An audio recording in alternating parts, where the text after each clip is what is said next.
교환에는 한국 개혁 성경으로 평화하라 이렇게 나와 있죠. 같은 내용입니다.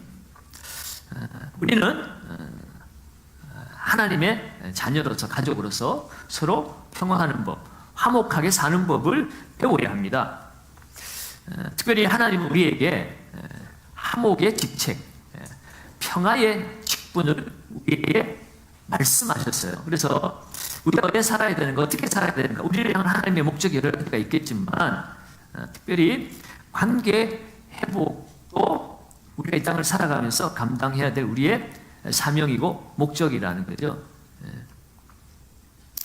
스탠드 마이크 쓸까요? 왜 자꾸 좀 하우링이 울리는 것 같아서 모니터를 좀 끄든지.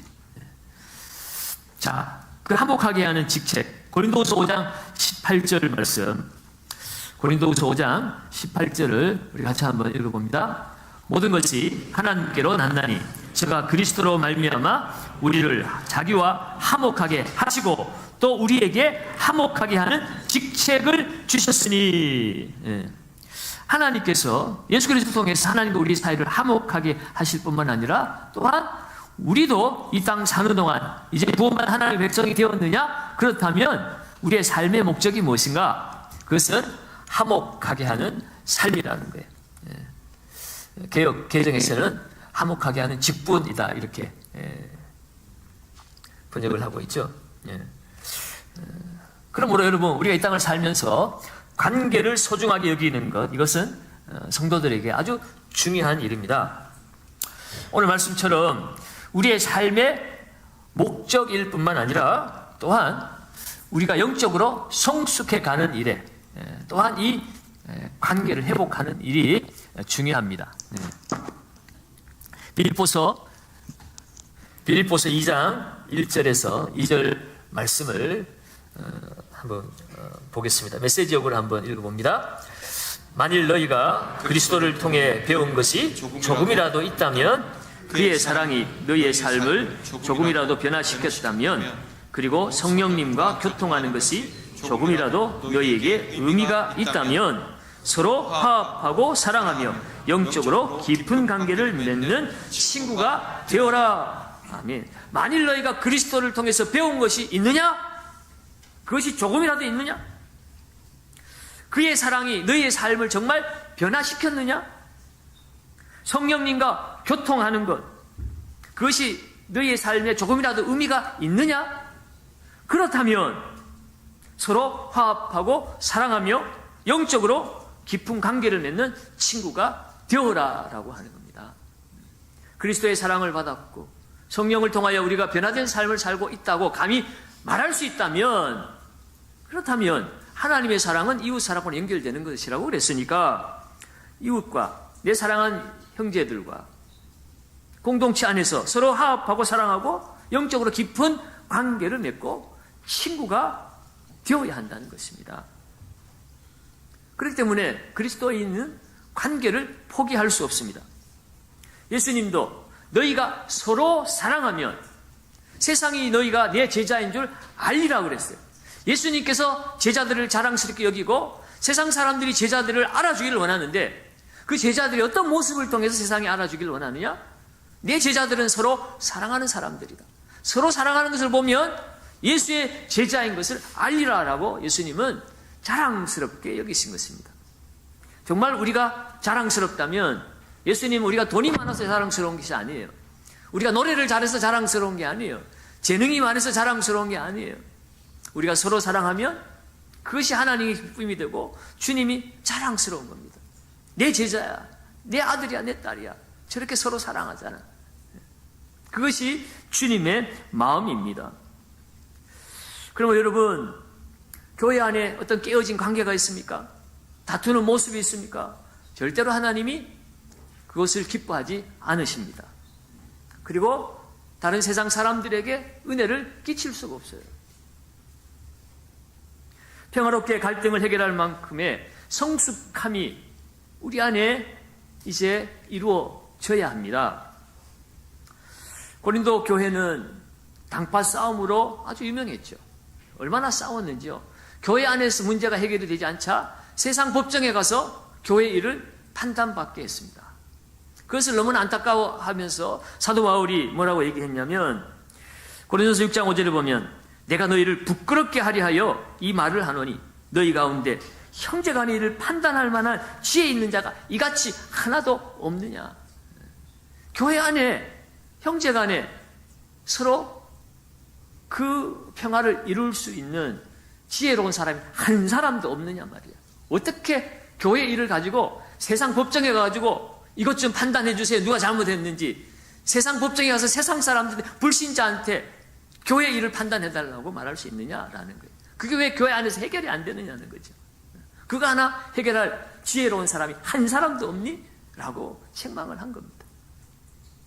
여러분, 정말 우리가 이 세상에 복이 있는 삶을 살고 싶고 하나님 복 주세요라고 날마다 기도하는데 정말 하나님께 복 받기를 원합니까?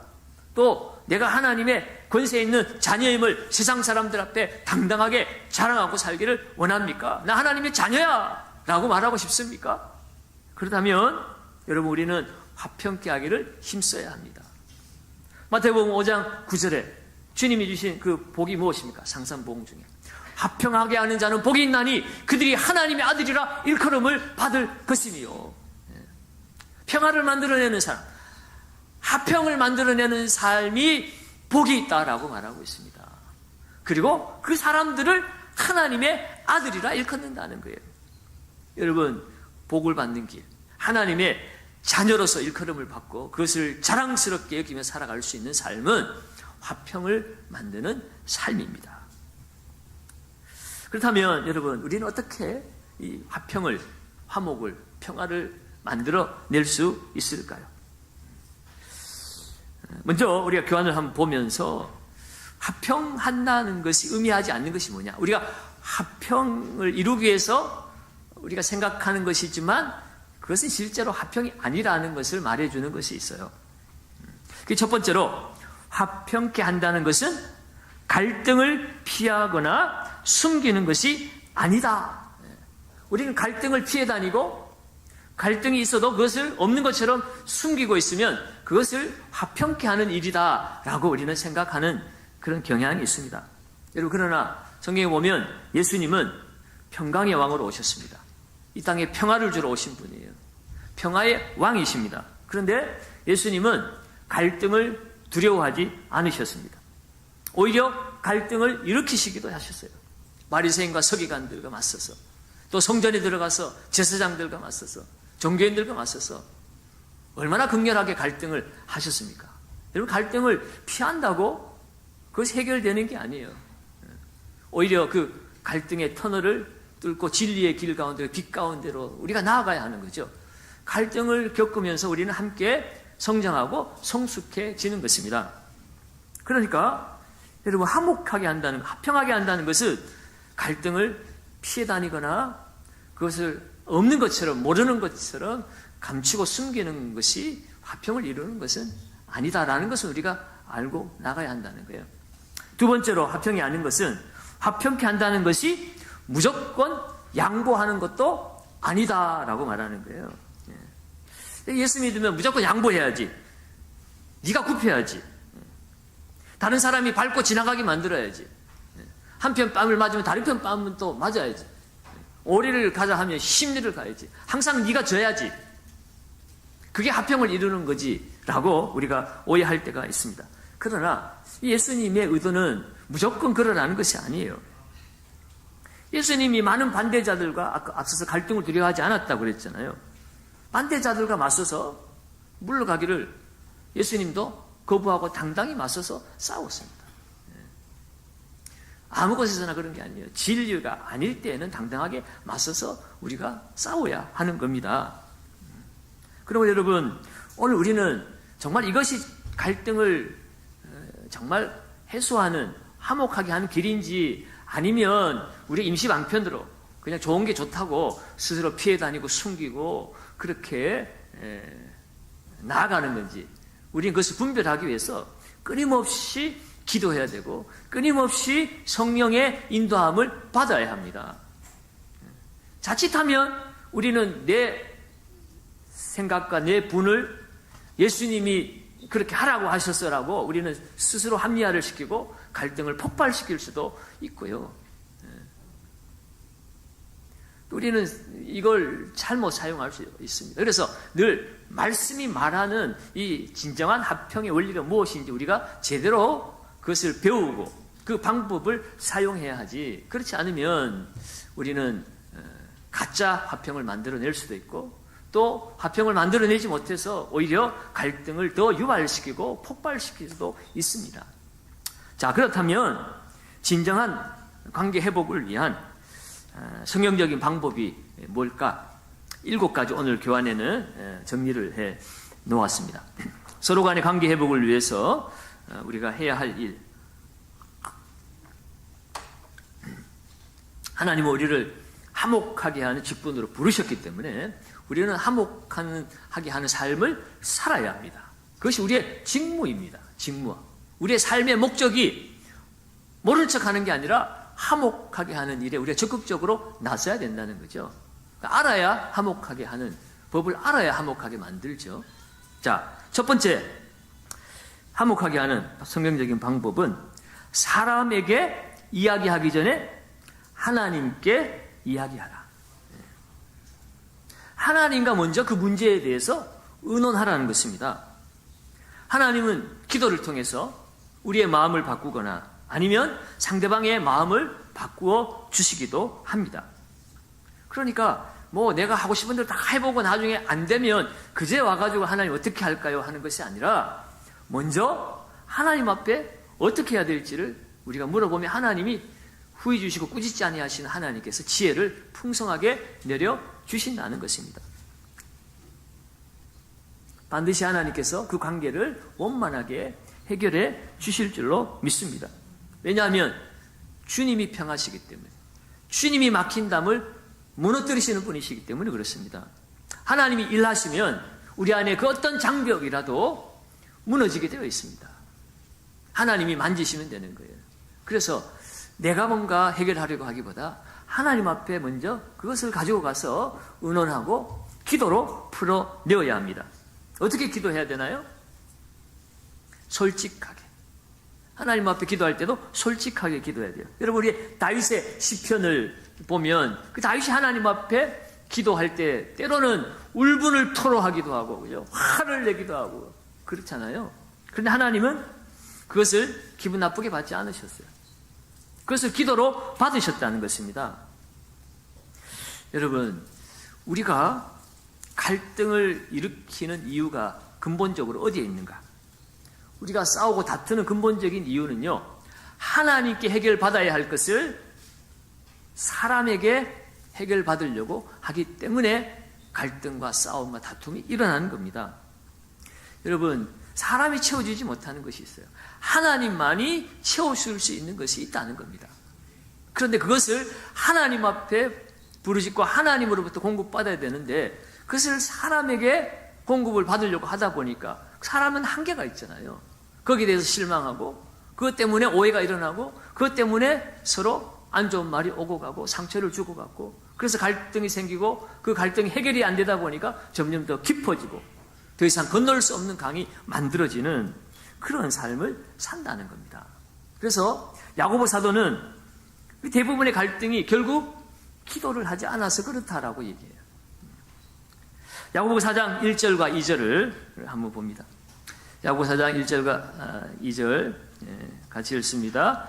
화면을 보고 있습니다. 너희 중에 싸움이 어디로부터 다툼이 어디로 쫓아나느냐? 너희 중에서 싸우는 정욕으로 쫓아난 것이 아니냐? 너희가 욕심을 내어도 얻지 못하고 살인을 하며 시기하여도 능히 취하지 못하나니 너희가 다투고 싸우는도다. 너희가 얻지 못하면 구하지 아니함이요. 여러분, 결국 그 앞에 기도하지 못하는 이유, 우리가 구하지 못하는 이유, 그것은 우리 안에 다툼과 갈등 때문이라는 것입니다. 반대로 그 다툼과 갈등이 있고 기도가 없으니 우리가 하나님 앞에 온전한 것을 체험받지 못하고 있다고 말하고 있습니다. 그러면 여러분, 우리는 갈등을 해소하기 위해서는 먼저 하나님 앞에 그것을 가지고 나아가서 기도하십시오. 의논하시기 바랍니다. 거룩한 말, 하나님 기분 좋은 말, 그거 하라고 하는 것이 아니라 내가 이런 고통과 아픔이 있습니다. 나를 괴롭히는 이런 사람이 있습니다. 내가 이 사람이 어떻게 대해야 할지요. 내가 지금 화도 나고 성질도 나고 두드려 패고 싶기도 하고 욕도 하고 싶기도 하고 우리 안에 있는 이야기를 솔직하게 하나님 앞에 아뢰라는 거예요. 그 시간은 하나님과 나만의 시간입니다. 누가 듣지도 않고 들을 수도 없고 들어서도 안 되고 누가 끼어들 시간이 아니에요. 그러면 하나님께서 기도하는 중에 우리의 마음을 만지시고 알려주시기도 하고 책망도 하시기도 하고 위로도 하시기도 하고 우리를 만지실 뿐만 아니라 우리의 기도하는 그 기도 시간에 성령께서 말할 수 없는 탄식으로 그 갈등 관계에 있는 그 사람들의 마음도 만지시게 되어 있다는 거죠. 여러분, 먼저 하나님 앞에 기도하시기를 바랍니다. 두 번째로 갈등을 해소하는 성경적인 방법은 항상 먼저 다가가라 하는 것입니다. 항상 먼저 다가가라. 우리가 피해자이든 아니면 가해자이든 상관이 없습니다. 가해자가 먼저 다가가야지 그런 거 상관없어요. 피해자여도 내가 먼저 다가갈 수 있는 겁니다. 하나님은 그런 것과 상관없이 먼저 갈등이 있다면 먼저 움직이기를 원하신다라는 것이에요. 하나님 우리가 먼저 움직이기를 기대하십니다. 그래서 하나님께서 우리 주님이 뭐라고 그랬습니까? 예배하기 전에 형제와 갈등과 다툼이 있으면 예배 드리지 말라는 거예요. 가서 그거 먼저 해결하고 오라고 얘기하고 있죠. 마태복음 5장 23절과 24절입니다. 우리가 잘 아는 말씀입니다. 그러므로 예물을 제단에 드리다가 거기서 내 형제에게 원망 들을 만한 일이 있는 줄 생각나거든 예물을 제단 앞에 두고 먼저 가서 형제와 화목하고 그 후에 와서 예물을 드리라 라고 말하는 거예요. 하나님은 우리의 마음을 받으시잖아요. 영과 진리로 예배 드리는 자를 찾으신다고 그랬는데 우리의 마음을 다하여 드리는 예배, 마음을 다하여 드린다는 것은 정말 하나님과 마음과 마음이 하나 되는 것이고 마음과 마음이 하나 된다는 것은 내가 나보다는 하나님의 영광, 나보다는 하나님의 뜻, 내 뜻대로 마옵시고 아버지의 뜻대로 되기를 원하는 그 마음으로 내가 마음을 다하고 뜻을 다하고 목숨을 다하고 힘을 다하여 하나님 사랑하겠습니다 하는 것이 예배잖아요. 그래서 내가 이것만은 순종 못하겠어요 라고 말하면서 예배 드리면 하나님 기뻐하시지 않는다는 거예요. 그래서 그거 먼저 해결하고 오라고 말합니다. 하나님은 우리가 관계 회복에 있어서 적극적이기를 원하고 계십니다. 여러분 힘들다고 뒤로 밀어두면 안 돼요. 뒤로 밀어두면 결국 그 시간 동안 서로의 분노만 더 깊어집니다.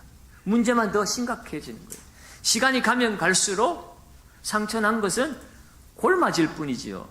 더 골마지고 그 상처는 해결이 되지 않습니다. 그러므로 더 빠르고 적극적인 행동으로 회복을 위해서 우리는 노력을 해야 하는 것입니다. 특별히 회복을 하기 위해서 특별히 서로 찾아가서 먼저 다가가고 만나야 되는데 그 만나는 것도요 적절한 때와 장소, 환경을 우리가 선택을 해야 합니다. 피곤할 때 또 여러 가지로 방해받을 만한 그런 환경일 때 그럴 때 찾아가서 대화를 시도하면 오히려 또 오해를 불러일으킬 수 있고 또 문제가 생길 수 있습니다. 그래서 상대방이 서로가 그 컨디션이 상태가 최고일 그런 좋은 시간과 환경을 준비를 해서 함께 만나서 그런 갈등과 문제들을 해소해 나가야 하는 거죠. 자, 그리고 세 번째로 우리 다음 교재 넘어갑니다. 우리가 성경적으로 갈등을 해소해 나가는 방법 세 번째는 그들의 감정에 공감하라. 감정에 공감하라. 입보다 귀를 사용해야 한다는 것입니다. 만남에서 중요한 것은 들어주는 거예요. 내 이야기를 주장하러 가는 것이 아니라 상대방의 이야기를 내가 듣겠다는 마음으로 우리는 가야 하는 겁니다. 빌보 2장 4절에 TV 역은 자신의 일들만 돌아보지 말고 서로의 일들도 돌아보라 라고 이렇게 해석을 했어요. 번역을 했지요. 자기 일을 돌아볼 뿐더러 다른 사람의 일을 돌아보라. 그것으로 나의 기쁨을 충만하게 하라 그랬잖아요.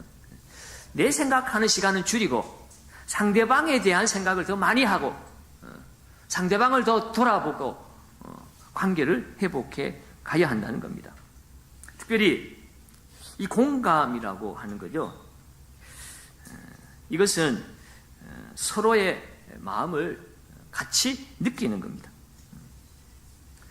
우리는 공감하기보다는 뭔가 지난번에도 얘기했죠. 답을 먼저 주려고 그래요. 답을. 해결책을 먼저 제시하려고 그래요. 야, 감정에 빠지지 마. 현실을 직시해. 문제가 어디서 나왔는지. 감정에서 빠져나와야 돼. 이렇게 다가가면 안 된다는 겁니다. 우리는 쉽게 그런 유혹을 느껴요. 그냥 말로 이게 이래서 이래졌고 이래서 이렇게 됐어라고 우리는 충고하러 갈 때가 많습니다. 분노의 감정이 사로잡혀 있는 사람에게는 이런 이성적인 설득이 통하지가 않는다고 그래요. 다윗도 그랬습니다. 시편 73편 21절과 22절이 쉬운 성경에는 이렇게 번역하고 있어요. 같이 한번 읽어봅니다. 내 마음이 슬프고 가슴이 찢어질 듯 아파도 내가 어리석은 탓에 깨닫지 못하고 있었습니다. 나는 주 앞에서 마치 짐승과 같았습니다. 마음이 슬프고 가슴이 찢어질 듯 아파도 내가 어리석어서 그것을 깨닫고 있지 못하는 거예요. 내가 슬퍼서 지금 힘들어 죽겠는데 선은 이렇고 후는 이렇고 이렇게 해서 문제가 생겼고 네가 이렇게 반응을 했기 때문에 이런 문제가 생긴 거야 라고 아무리 자세하게 설명을 잘해줘도 내가 슬퍼서 감정이 무너져 있는 상태에서는 그것을 알아차릴 수도 없고 이해할 수도 없다는 거예요. 감정이 무너지면 아무런 논리적인 그런 이야기와 설득도 들어오지 않습니다. 깨닫지 못한다는 거예요. 그러면서 뭐라 그래요? 나는 주 앞에서 마치 짐승과도 같았습니다. 이성이 없는 짐승과도 같은 거예요. 감정에 빠져 있으면 우리의 상태가 그렇게 되어진다는 것입니다. 그러니까 때로는 감정 때문에 그 사람이 말하는 것이 진실되지 못하거나 논리적이지 못할 때도 있습니다. 거기에 대해서 우리가 동의해 줄 수는 없지요. 진실인지 아닌지 감정 때문에 이렇게 얘기했다 저렇게 얘기했다 왔다 갔다 막 정신없이 얘기하기도 하잖아요, 사람들이. 논리적이지도 않고. 그래서 동의는 안 돼요. 그렇지만 공감한다는 것은 동의는 못 해줘도 이해는 해야 된다는 거예요. 아, 이 사람이 왜 이렇게 슬퍼하는가? 왜 이렇게 화를 내고 있는가? 왜 이렇게 행설수설하고 있는가? 도대체 얼마나 마음이 아팠길래, 얼마나 힘이 들었길래 이렇게 정신없이, 평소에 똑똑한 사람인데, 평소에 말도 잘하는 사람인데 왜 이렇게 행설수설하는가? 우리는 그 마음을 함께 느낄 수 있어야 되지, 말도 제대로 못하고 이상한 소리 왔다 갔다 한다고 우리가 책망하고 더 이상 관계해서는 안 되겠네 하고 더 큰 실망을 안고 돌아서는 그런 일이 있어서는 안 된다는 것입니다. 그래서 공감한다는 것은 내가 동의는 못 해줘도 네 감정을 내가 이해한다는 마음을 가지는 거죠. 그래서 그 사람이 얘기할 때 우리가 그래도 고개라도 끄덕해 주면서 이해를 하고 공감을 해주는 것, 그것이 관계를 풀어가는 그런 열쇠라고 하는 것입니다. 어쩌면 여러분 이거는 희생일 수 있습니다. 논리적이지도 않는데, 앞뒤도 안 맞는데, 동의도 안 되는데 내가 그것을 계속 들어주고 있어야 된다는 건 희생이죠. 그렇잖아요. 나는 정말 쓸모없는 시간이지만 그러나 이 시간이 이 사람이 살아날 수 있는 시간이기 때문에 나는 그 자리를 지켜주는 것이고, 내게는 아무 유익이 없는 소리, 들었던 얘기 또 하고 계속 또 하고 있어도 네가 그 이야기에 고개를 끄덕여주고 공감을 해줄 때 거기에 그 사람의 치유와 회복이 일어나는 겁니다. 그래서 그 시간은 희생의 시간이기도 해요. 그런 놀라운 사실은 그렇게 내가 희생할 때 그 사람의 마음이 열리기 시작하는 겁니다. 거기에서 회복이 시작되는 겁니다. 로마서 15장 2절 리빙 바이블은요 이렇게 번역했습니다. 우리는 다른 사람들이 가지고 있는 의심과 두려움을 배려해 주어야 한다. 우리 자신보다는 다른 사람을 기쁘게 하고 그를 위해 좋은 일을 하자. 우리 자신보다는 다른 사람을 기쁘게 하고 그를 위해 좋은 일을 하자라고 말하고 있습니다.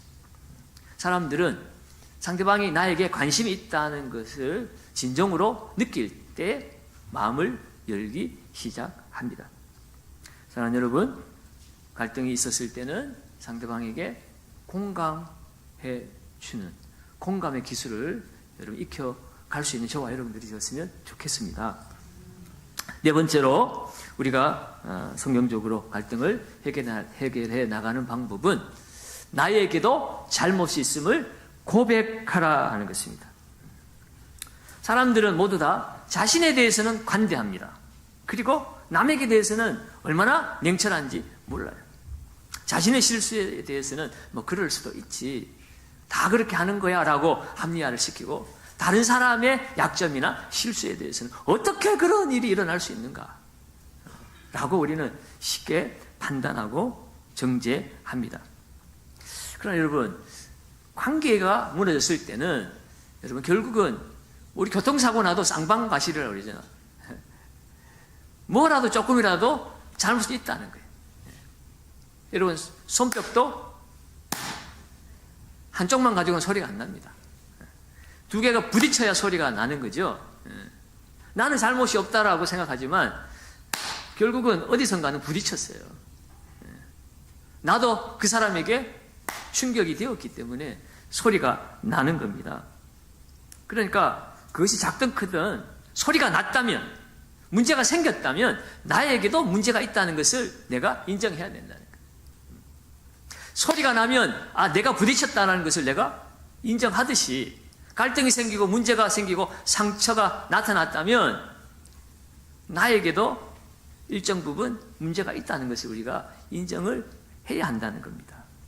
그래서 관계 회복을 진정으로 우리가 이루어가기 위해서는 우선 자신의 실수나 죄를 인정하는 것에서부터 시작해야 한다.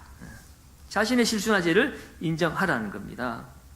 마태복음 7장 5절에도 외식하는 자여 먼저 내 눈 속에 들보를 빼어라. 그 후에야 밝히 보고 형제의 눈 속에서 티를 빼리라.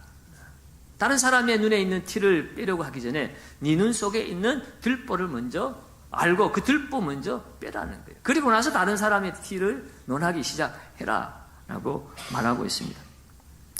자, 이런 경우가 있어요. 결국 다른 사람의 잘못에 대해서는 눈에 잘 띄고 잘 알아지는데 내 잘못에 대해서는 스스로 깨닫지 못할 때가 많아요. 자기가 자기 스스로를 보기가 어렵잖아요. 그래서 이런 문제가 생겼을 때는 그냥 내 생각만 가지고, 내 주장만 가지고 상대방에 대해서 나는 잘했는데 쟤는 끝까지 저러냐라고 하면 문제가 해결이 안 됩니다. 먼저 제3자에게 찾아가서 이런 상황에 대해서 당신은 어떻게 보고 있느냐 솔직하게 얘기해달라. 내 잘못이 있다면 내 잘못이 뭔가에 대해서 당신이 좀 알려주라라고 우리가 솔직하게 제3자에게 내 자신의 연약함과 잘못에 대해서도 우리가 물어보는 것이 필요합니다. 평가해달라고 도움을 부탁해야 하는 것이에요. 내 행동이 잘된 건지 잘못된 건지. 나는 잘했다고 생각하지만 내가 보지 못하는 것이 있을 수 있다는 겁니다. 여러분, 모든 사물도 보는 각도에 따라서 모양이 다르고 크기가 달라질 수 있어요.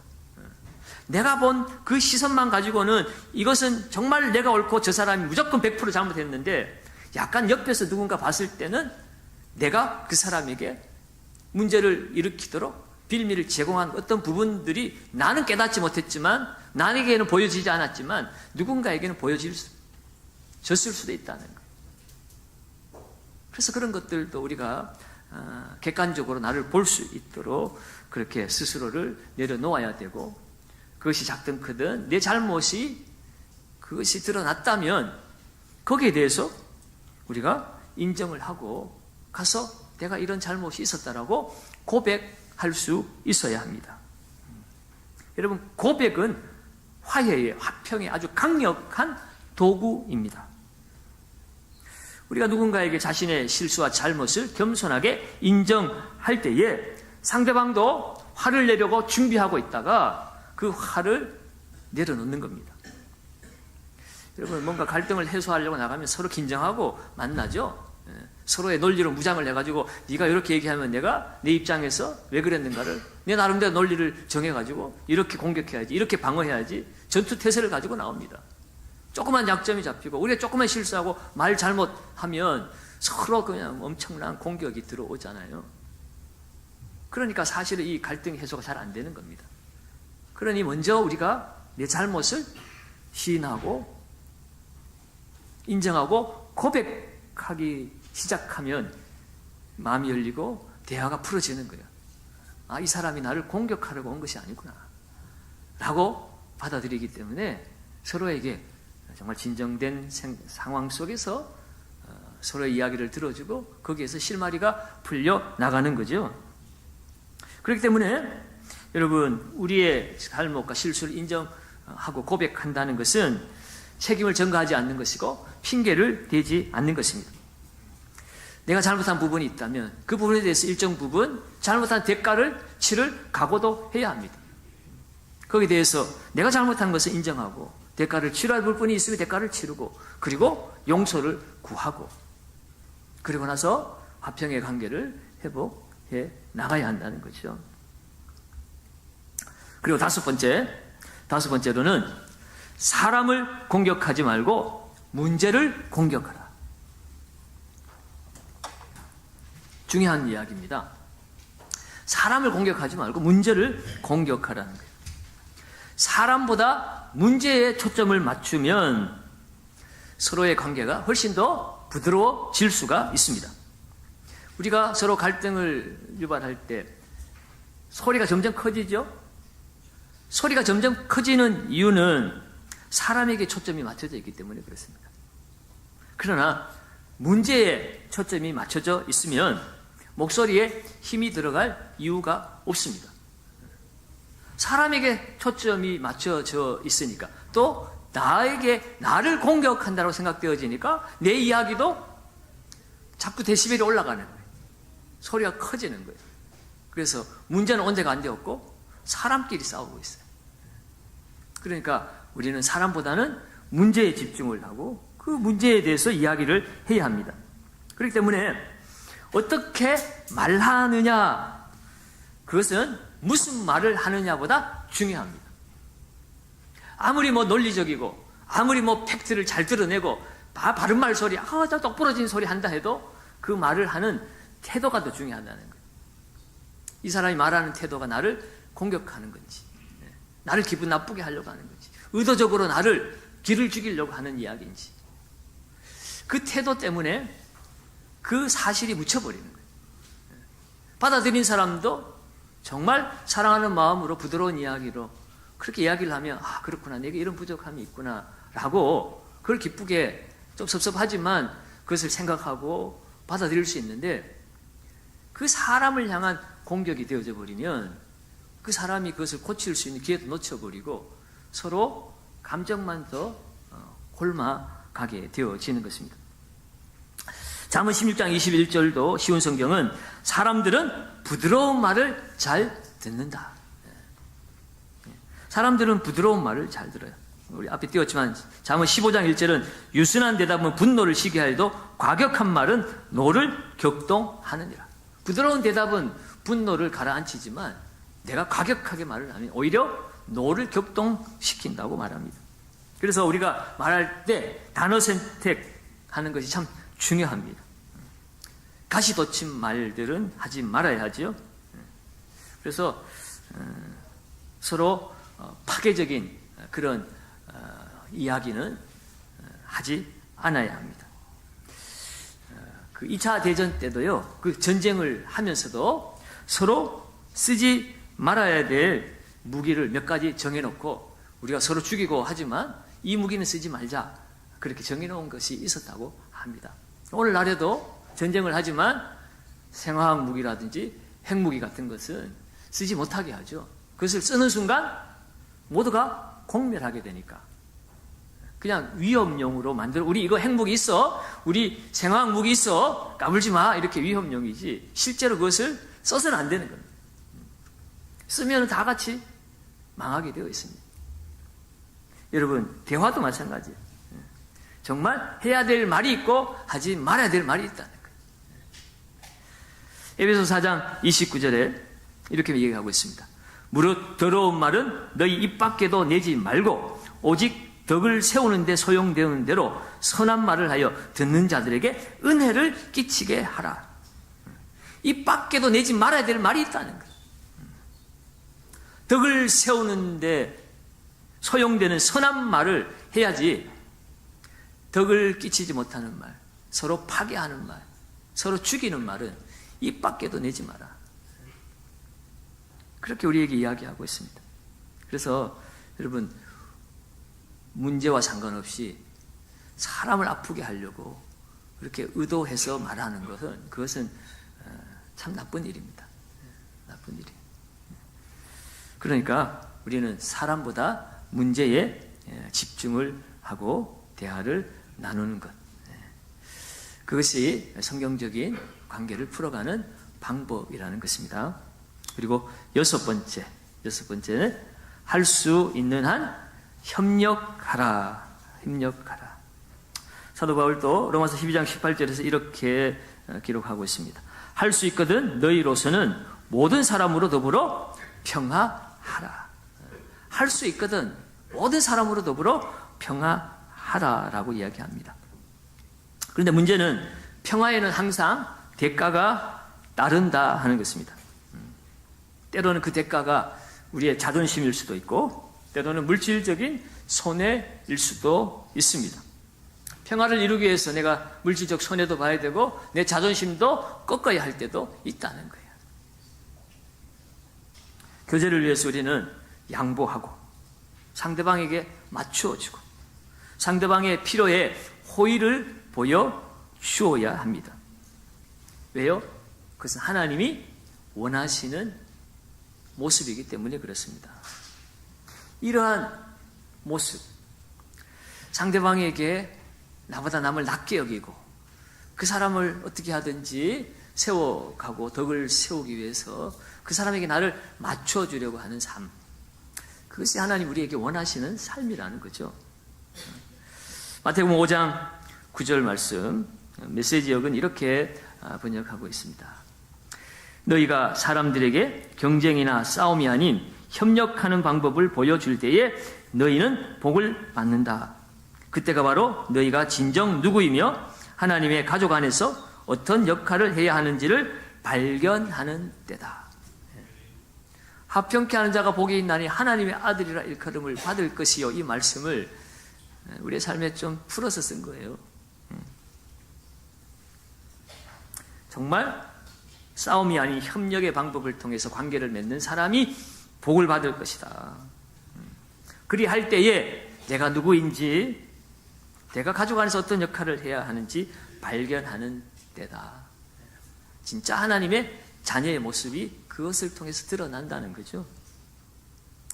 여러분, 오늘 이러한 모습이 하나님의 자녀임을 드러내는 강력한 증거라고 합니다. 여러분, 오늘 우리가 함께 평화의 삶, 하나된 가족의 삶을 우리가 지켜나갈 수 있기를 바랍니다. 자, 마지막 일곱째로는 해결이 아닌 화해를 강조하라고 하는 겁니다. 우리는 해결에 초점이 맞춰져 있습니다. 그러나 해결보다 중요한 것은 화해라는 것입니다. 해결은 문제에 초점을 맞추는 것이고 화해는 관계에 초점을 맞추고 있는 것입니다. 화해에 초점을 맞춘다면 문제는 그 중요성을 잃고 무의미하게 되어지는 거예요. 이 문제 때문에 너와 나는 하나 될 수 없어. 이 문제 때문에 나는 널 보기 싫어. 이 문제만 생각하면 나는 정말 죽고 싶어. 너하고는 얼굴도 보기 싫어. 라고 이야기를 하죠. 그런데 문제가 해결됩니까? 문제가 해결 안 돼요. 그 사람의 성품이, 그 사람의 버릇이, 그 사람의 환경이, 배움이, 그 사람의 언어 생활이 쉽게 금방 되어지는 건 아닙니다. 그래서 여러분, 용서는 지금 해야 하는 것이고 신뢰는 오랜 시간이 걸린다는 거예요. 이 사람이 이렇게 변화되면, 고쳐지면, 완벽해지면 그때 내가 신뢰하겠다. 그때 내가 용서하겠다. 그때 내가 함께 하나 되겠다. 여러분, 그것은 아니라는 거예요. 먼저 사람과의 관계가 회복이 되어지고, 그렇게 회복이 되어지면 문제는 사실은 문제가 아니었다라는 겁니다. 여러분, 우리 가족에 여러분의 아들, 딸, 여러분의 남편, 아내 문제 많죠? 문제 없습니까? 우리 집에는 문제가 많아요. 저도 문제가 많고, 우리 애들도 문제 많고, 우리 아내는 문제가 참 없는 좋은 아내인데 그 문제가 있다고 해가지고 어떻게 해야 돼요? 쫓아내야 됩니까? 밥도 주지 말아야 됩니까? 각방 써야 됩니까? 날마다 으르렁거리며 싸워야 됩니까?